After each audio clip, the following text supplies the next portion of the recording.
Olá, os investimentos em florestas plantadas no Mato Grosso do Sul e no Brasil são uma boa expectativa de retorno financeiro, um bom investimento, mas a educação jurídica florestal é um fator de risco para essas atividades florestais e por isso vim até o evento Florestas Online tratar da educação jurídica com relação ao setor florestal. Primeiramente, gostaria de agradecer aos organizadores do evento Florestas Online, ao Mais Floresta e todas as mídias envolvidas. Um evento que trouxe aí, né, uma possibilidade da gente levar esses temas para todo o Brasil, né, com a participação de vários estados. É claro que quando a gente fala de legislação, há um enfoque muito grande nas questões regionais, mas eu vou trazer para vocês os aspectos jurídicos principais da educação jurídica florestal, com relação a florestas plantadas. Bom, o meu nome é Pedro Puccini Mendes, eu sou consultor jurídico no agronegócio, sócio da PMA Advogados Associados, sediado aqui em Mato Grosso do Sul, e a gente atende também a outros estados. E, além disso, palestrante e professor de Direito Agrário. Minhas especializações são voltadas para essa área. E muito mais do que isso, sou pantaneiro com orgulho aqui da UANense, aqui de Mato Grosso do Sul. E é isso que me permite estar no campo e conhecer a legislação, é o que mais aproxima a atividade jurídica do produtor rural, da empresa rural. E, além disso, um pequeno comentário sobre consultoria jurídica, né, que eu acho importante dizer que a consultoria é um trabalho de compartilhar a informação. Porque a partir do momento que a gente compartilha informação, a gente aproxima as pessoas das leis, assim como aproxima as leis das atividades do agronegócio que se envolvem com as leis. Hoje em dia, as propriedades rurais não são mais apenas fazendas, né? As propriedades rurais são empresas e por isso existe esse cuidado, né, com o compartilhamento de informação para que garanta maior segurança jurídica aos negócios rurais. Por isso já fizemos mais de 40 palestras pelo interior do estado em temas de legislação ambiental, legislação trabalhista, organização patrimonial. Esse compartilhamento de informação é um trabalho de valor, porque assim é permitido que a gente forme um sistema jurídico adequado para os negócios rurais e a tomada de decisões é muito facilitada com esse compartilhamento de informações para que a gente chegue finalmente a tal da sustentabilidade, né? Uma coisa que tem sido buscada pelo agronegócio, um conceito que envolve aspectos ambientais, econômicos e sociais, e nesses três existe a legislação.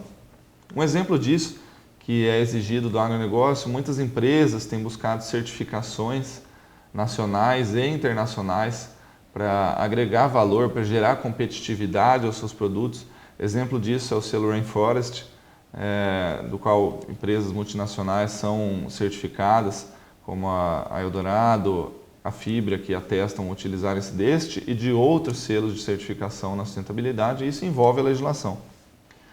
Aqui no estado de Mato Grosso do Sul, para quem quiser, para quem tiver interesse em fazer investimentos no setor de floresta plantada no estado do Mato Grosso do Sul, desde anos passados, né, foram publicados já um plano estadual de florestas de Mato Grosso do Sul, mostrando que temos aqui solos adequados para o plantio florestal, além do clima e de toda a área que está disponível para o plantio.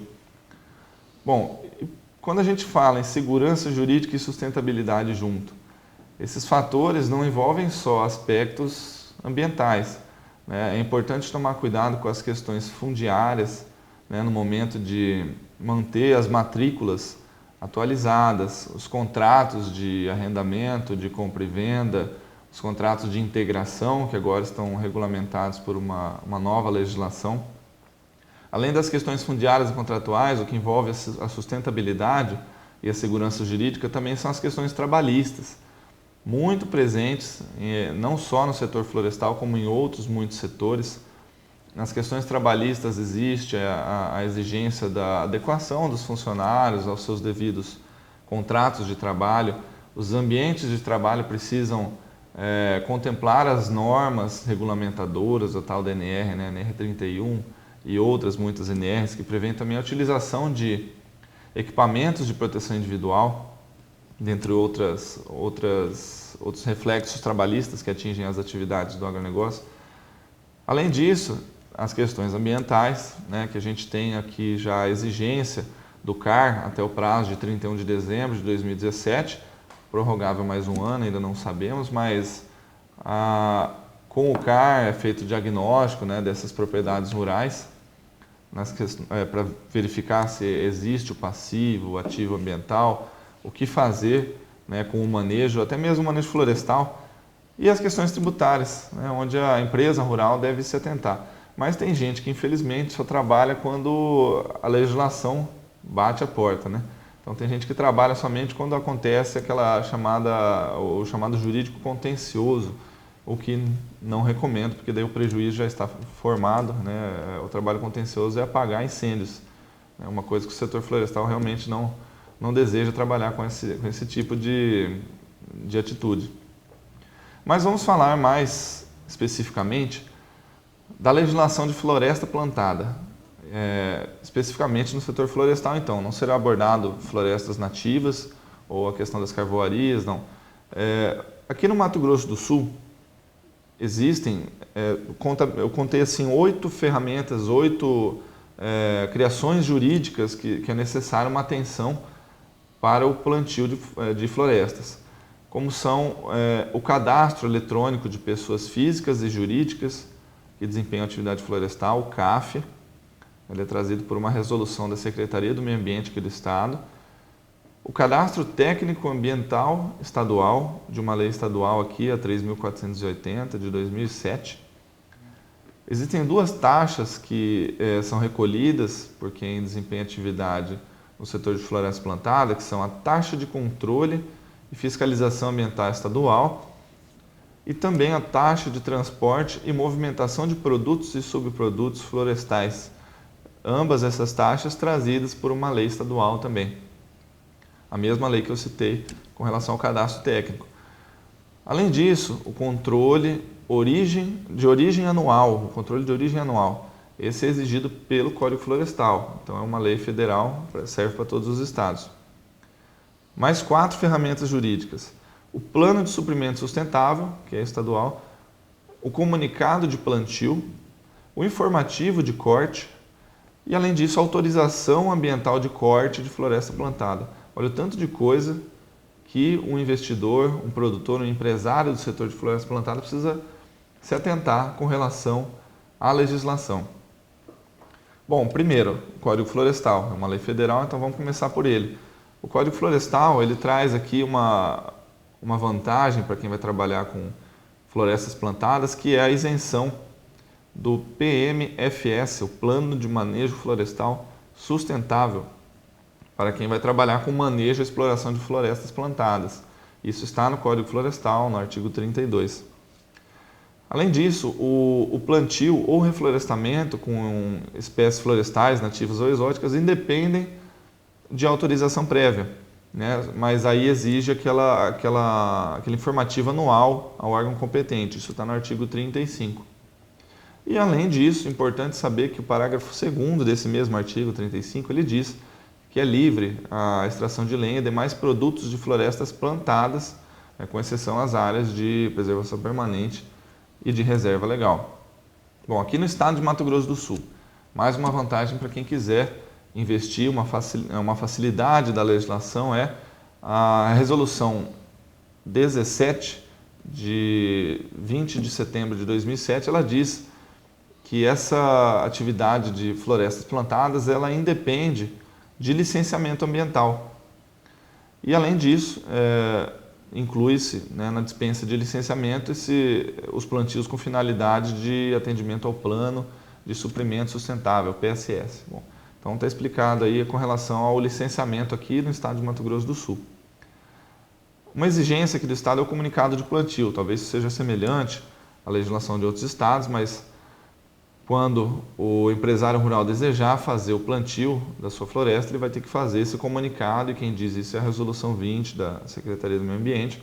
O interessado, ele vai formalizar esse modelo de comunicado de plantio disponível no site do IMASU. assim como o informativo de corte e também a autorização ambiental para o corte de floresta plantada, que são também exigências aqui do nosso estado, onde previamente ao corte da floresta plantada, o produtor ou a empresa deverá protocolar junto ao IMASU esse informativo de corte. Bom, além disso também, como eu disse, existe a necessidade do cadastro eletrônico de pessoas físicas e jurídicas que desempenham atividade florestal, o tal do CAF. E nesse CAF devem se cadastrar as pessoas físicas ou jurídicas que extraem, exploram, comercializam, utilizam, industrializam, que desempenham todas essas atividades relacionadas, esses verbos todos relacionados à atividade florestal aqui no estado de Mato Grosso do Sul.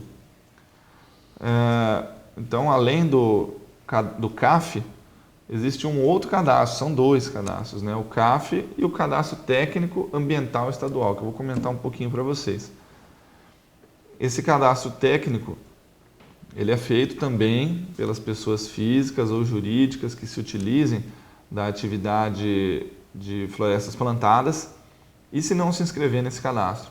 Há uma previsão na lei estadual de que pode ser punido com multa. Então, existe uma possibilidade no artigo 10 dessa lei estadual que temos aqui, a 3.480, de que seja punível com multa e vai depender do tamanho da empresa, podendo ir de 4,1 o FERM se for pessoa física, até 739 o FERM se for empresa de grande porte. O FERM é uma medida fiscal que varia, sofre atualizações e pode, né, então implicar esse problema.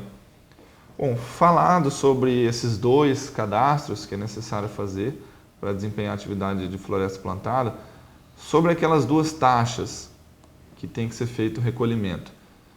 A primeira delas, a taxa de controle e fiscalização ambiental estadual. Como que funciona essa taxa? Essa taxa ela é devida por trimestre de acordo com a receita bruta do empreendimento. Então, e caso o estabelecimento tenha mais de uma atividade, a taxa vai ser relativamente apenas a uma delas, pelo valor mais elevado.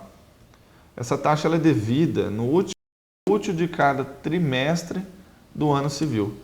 O recolhimento tem que ser efetuado até o quinto dia útil do mês. E aquela taxa do IBAMA e as taxas municipais, o que acontece? Se o Estado tem uma taxa como essa, mas já existe uma taxa do IBAMA ou as taxas municipais. Com relação à taxa do IBAMA, a lei federal que prevê, que é a 6938 de 81, ela diz que serão isentados do pagamento das taxas estaduais, né? Em reais, correspondente a 60% daquela taxa federal. Então, é uma isenção parcial aí com relação a essa coincidência das taxas. E com relação às taxas municipais, essas, por sua vez, já não correspondem crédito para fazer esse abatimento. E apenas para comentar, existe essa possibilidade de que os municípios façam a legislação sobre as suas florestas públicas e por isso pode haver a existência de uma taxa como essa.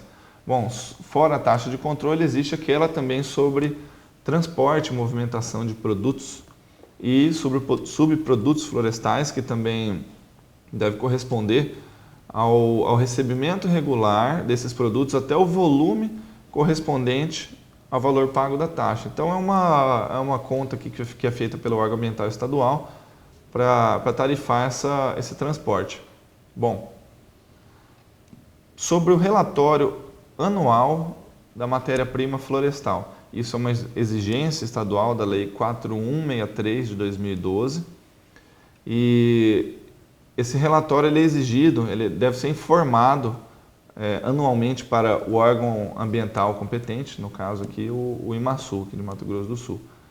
Bom, dito isso, outras questões jurídicas relevantes, a gente sabe que com relação a esse relatório é simples, vocês podem até acessar o site das empresas, das multinacionais que estão instaladas aqui no estado. Vocês vão notar que tem um relatório bem completo sobre as atividades, o tamanho, o volume da atividade florestal que está lá nessas empresas. Então é interessante pesquisar para saber essas informações e entender a legislação na prática. Então, além disso, já indo para os finalmente aqui da questão jurídica, é importante não esquecer, então, do que eu comentei no início da apresentação sobre outras questões jurídicas, como, por exemplo, as questões fundiárias e contratuais. O que eu quis dizer com segurança jurídica nas questões fundiárias e contratuais? O empresário ou produtor rural, ele deve possuir documentos de comprovação da produtividade da sua propriedade, né? Como, por exemplo, a CCIR, as notas fiscais, a inscrição estadual de produtor, com relação à posse, à propriedade da terra mesmo, a prova dominial, que é a matrícula do imóvel. A gente sabe que muitas vezes existe um custo elevado para manter, para realizar todos aqueles registros na matrícula, mas é estritamente necessário. Com isso, também existe a necessidade do georreferenciamento para aquelas áreas acima de 250 hectares, a legislação já é bem antiga. O cuidado nos contratos de arrendamento, de parceria, porque é no momento que as regras são traçadas, as cláusulas são feitas, que as condições de uso da terra, do uso sustentável dos recursos naturais e tudo mais, são colocados no papel. Então não adianta utilizar-se de modelos contratuais frágeis. É importante tomar cuidado com os contratos que são feitos na propriedade rural para exploração da atividade. E com isso tudo, o que vai fechar esse ciclo na segurança jurídica com relação às questões fundiárias e contratuais vai ser o planejamento patrimonial de tudo isso para pensar numa possível modulação aí, né, de pessoa física para jurídica, a formação daquele complexo empresarial que se chama holding. Então, tudo isso só é possível se houverem esses documentos que vão garantir a segurança jurídica nas questões contratuais. Nas questões trabalhistas, eu tenho um exemplo ainda mais alarmante, um exemplo mais grave, que é uma alteração que foi feita na Constituição Federal em 2014, que no artigo 243 da Constituição agora fala que nas propriedades rurais e urbanas de qualquer região do país onde for encontrada exploração de trabalho escravo, essas terras poderão ser expropriadas e destinadas à reforma agrária ou programas de habitação popular sem qualquer indenização ao produtor ou à empresa. Então, embora o conceito de exploração de trabalho escravo ainda não esteja definido em lei, porque existem já um ou mais projetos de lei no Senado para tentar definir esse conceito, há um perigo de que a fiscalização, no momento de fazer aquele checklist sobre os equipamentos de proteção individual, os padrões de alojamento e de circulação ali dos funcionários, possa encaminhar isso a um órgão fiscalizador, isso chegue ao judiciário e o produtor ou a empresa seja penalizado por questões trabalhistas, chegando ao ponto, né, mais alto dessa questão, que é a perda de uma propriedade por questões trabalhistas. Então é muito importante tomar cuidado com a tal da NR, né, as normas regulamentadoras. É importante certificar-se, né, no momento da entrega dos equipamentos para os funcionários, né, certificar-se por meio de documentos que está sendo entregue aquele equipamento, fazer uma gestão mesmo, uma gestão jurídica, uma gestão de projeto em cima dessa propriedade para certificar que os funcionários sabem o que eles estão fazendo ali, a exigência das normas com relação às atividades que eles estão fazendo, para evitar, né, que chegue a um ponto desse. Nas questões ambientais, que também é importante observar, né, quando eu falei que a sustentabilidade é exigida pelo mercado nacional, pelo mercado internacional, o que temos aqui na nossa legislação ambiental, né, que é importante o produtor e a empresa rural tomar cuidado. O principal deles é o CAR. O CAR, para quem não sabe, né, ele já está presente no Código Florestal desde 2012, mas somente em 2014 é que o Ministério do Meio Ambiente decretou a vigência do prazo de 1 ano, prorrogado mais um, que veio a terminar, era para terminar agora em maio de 2016 e acabou sendo prorrogado por uma medida provisória, com essa possibilidade de ir até 2018. Esse cadastro é aquele que tem finalidades apenas ambientais, né, de saber a utilização dos recursos naturais daquela propriedade, da reserva legal, da área de preservação permanente, da área de uso restrito, como aqui no Mato Grosso do Sul temos o bioma Pantanal. Mas a intenção do cara é essa, e é uma cautela ambiental que toda empresa rural, produtor deve ter.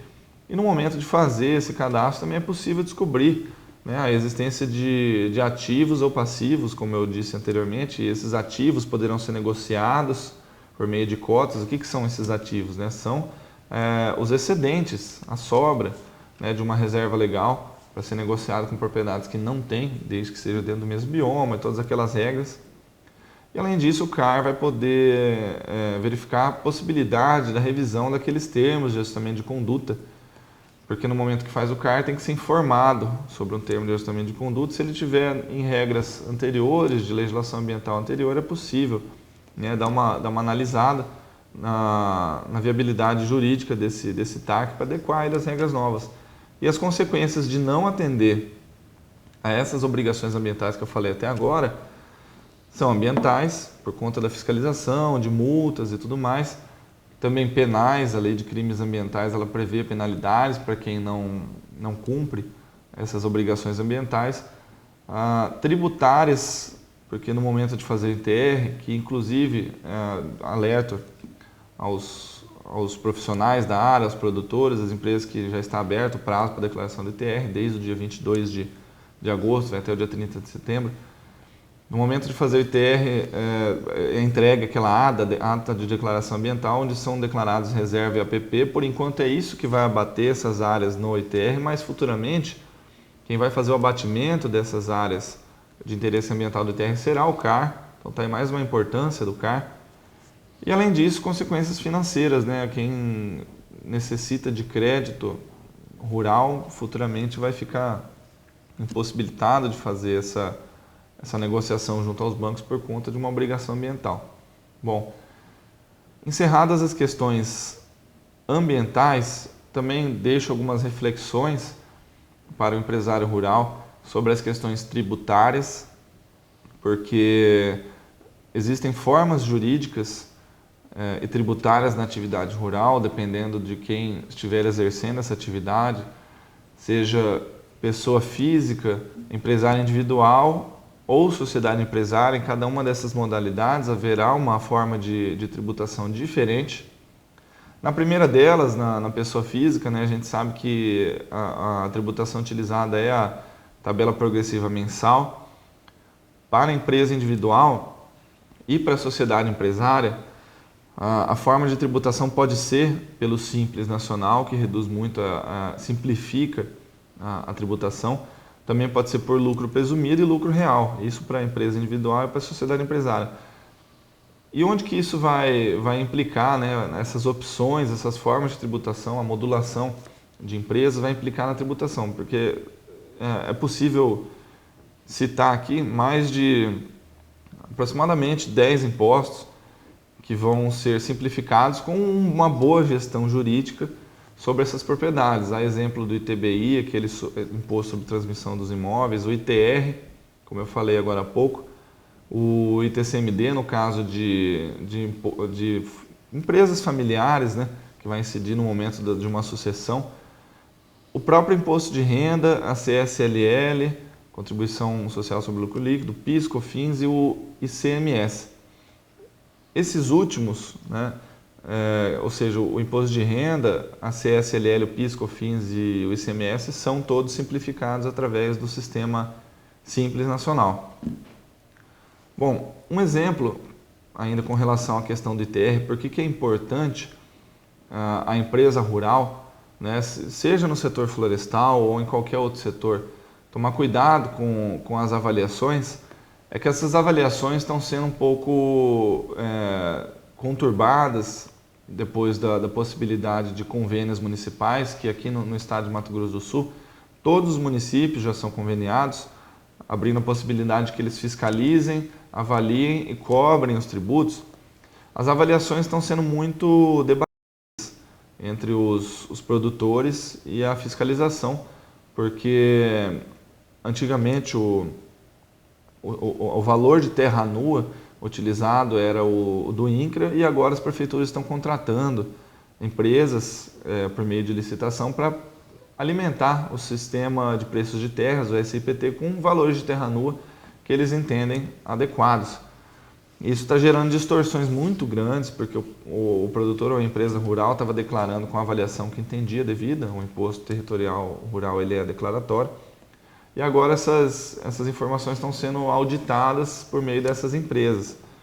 E um exemplo disso é que, eu vou citar aqui numa tabela que varia em área total em hectares por grau de utilização, em uma propriedade rural de 1.000 até 5.000 hectares, que tiver o seu grau de utilização maior do que 80%, o valor da terra nua vai ser multiplicado por uma alíquota de 0,30%. Já se esse grau de utilização for até 30% nessa propriedade de 1.000 a 5.000 hectares, a alíquota vai ser para 8,60%, podendo chegar até 20% se for uma propriedade acima de 5.000 hectares que tenha seu grau de utilização menor que 30%. Mas isso é muito difícil porque o agronegócio sofreu uma grande revolução tecnológica, então a questão o termo latifúndios a gente já não encontra mais. É difícil ver uma propriedade rural com esse baixo grau de utilização, mas serve como um alerta, né, sobre as questões tributárias, o ITR, que pode gerar um impacto financeiro aí para o produtor rural, a empresa rural, se não possuir o seu valor de terra nua bem avaliado e se não possuir documentos que comprovem bem o seu grau de utilização. Bom, então essas são as questões jurídicas mais relevantes que trago com relação a qualquer atividade do agronegócio, dando um enfoque com relação à legislação na floresta plantada aqui no estado de Mato Grosso do Sul, onde os investidores são muito bem-vindos, observados todas essas normas. Então essa reflexão que eu deixo sobre a legislação, né, vocês ainda acham que não precisa conhecer um pouquinho mais sobre legislação para trabalhar no agronegócio, seja na floresta plantadas ou qualquer outro setor? Então são muitas normas, muita coisa para observar. E é importante a gente passar essa mensagem, né? A consultoria ela compartilha essas informações, porque é importante que o produtor ou o empresário rural passe essas mensagens de que não só produzimos com qualidade, como também produzimos com sustentabilidade, né? E essa sustentabilidade é uma mensagem muito positiva, embora o conceito tenha sido por muito tempo distorcido entre questões ambientais, entre um pouco de ideologias, mas a sustentabilidade é nada mais do que isso. É a observância desses aspectos da questão jurídica. Sabemos que 625 bilhões de toneladas é o estoque de carbono nas florestas do mundo e 582 bilhões de toneladas é o volume de carbono emitido pela humanidade desde a pré-industrialização. Então, olha as mensagens que o setor florestal pode levar à população com relação à sustentabilidade, né? Então, até gostei bastante de uma mensagem deixada pelo presidente da Fibra em um daqueles relatórios anuais, acho que foi o de 2015, o desafio de gerar valor, né? Então, a geração de valor é isso, passar mensagens positivas com relação à produção, porque não adianta só produzir, mas tem que saber se comunicar. Estamos inseridos, né, em uma geração muito mais people to people do que business to business, do que B2B. Então é importante que as pessoas possibilitem essas conexões.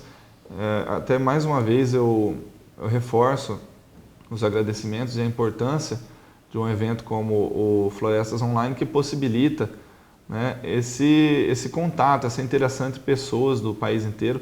Façam contatos entre os participantes do Congresso, encaminhem suas perguntas, seus questionamentos, e é assim que, com o engajamento de profissionais qualificados no nosso agronegócio, a gente vai criar esse elo de confiança e as pessoas vão construir essas pontes para o Brasil inteiro e a gente vai conseguir melhorar, né, o nosso agronegócio. Sejam sempre bem-vindos nas nossas redes sociais. Existem muitos vídeos como esse falando sobre questões jurídicas no canal do YouTube, no canal Rural Saber também da Rural Centro e nas mídias sociais, né, no Facebook, no LinkedIn.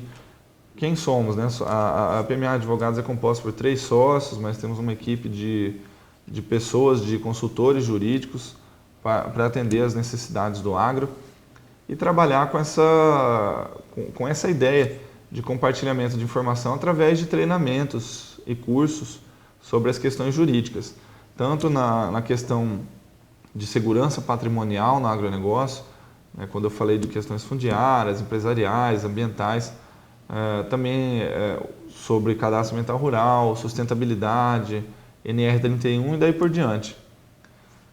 Investir em conhecimento rende sempre os melhores juros, por isso eu parabenizo a todos que estão presentes, assistindo ao evento. Desejo sucesso a todos os participantes, a todos os congressistas e palestrantes e agradeço e deixo os nossos contatos à disposição. Muito obrigado.